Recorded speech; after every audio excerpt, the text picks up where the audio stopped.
Pasca viralnya video perkampungan si Raja Batak yang terlantar, Kadis Pariwisata Samosir Teti Naibaho melakukan gerak cepat dalam pembenahan seluruh destinasi wisata yang ada di Desa Cianjur Nula Mula. Didampingi Kepala Desa dan Kabid Promosi Dinas Pariwisata, Teti Naibaho melakukan bersih-bersih dan pengecatan terhadap monumen si Raja Batak. Lantaran sebelumnya sudah terlihat kusam dan tidak terawat. Bahkan beberapa bagian dari monumen tampak mulai rusak. Padahal monumen perkampungan si Raja Batak ini merupakan simbol peradaban atau cikal bakal keturunan suku Batak. Usai melakukan bersih-bersih dan pengecatan, Teti Naibaho berharap agar masyarakat sekitar monumen si Raja Batak ikut terlibat bersama-sama mengelola, menjaga tempat wisata yang ada dengan baik.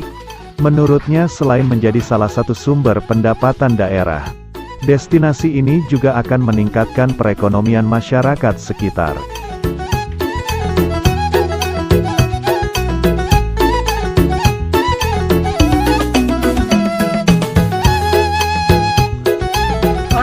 Selamat siang, selamat menikmati weekend. Saat ini kami sedang berada di Desa Cianjur Nula Mula, Kecamatan Cianjur Nula Mula, di salah satu situs budaya yaitu Rumah Si Raja Batak. Bersama Pak Sagala, Kepala Desa Wisata Desa Cianjur Nula Mula, juga sahabat saya dari Promosi Pariwisata. Ini sudah mulai kita tata karena salah satu daya tarik wisata di Samosir yaitu situs budaya. Berikut kami akan bekerja sama dengan desa tentang pengelolaan situs ini. Nanti yang akan kami integrasikan dengan air Tatar, juga dengan air terjun Naisogop yang sudah ramai dikunjungi oleh para wisatawan.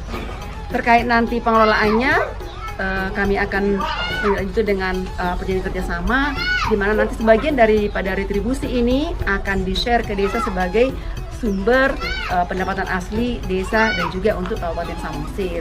Ini kita lihat ada rumah Batak, lalu dikelilingi dengan bambu, juga di depan ada pintu masuk, dan di sekitar situs ini ada juga objek wisata lainnya, yaitu ada Huta Balian yang juga sudah mendunia, dikunjungi oleh para wisatawan mancanegara maupun Nusantara. Juga ada hamparan sawah yang luar biasa sangat indah.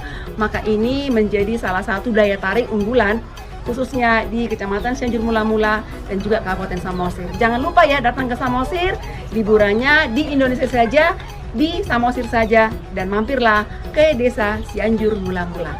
Horas, horas, horas. Pada kesempatan ini Kadis Pariwisata beserta rombongan juga meninjau infrastruktur jalan menuju objek wisata air terjun Naisogop. Teti menyampaikan akan berkoordinasi dengan Dinas PUTR untuk membuka akses baru menuju destinasi ini.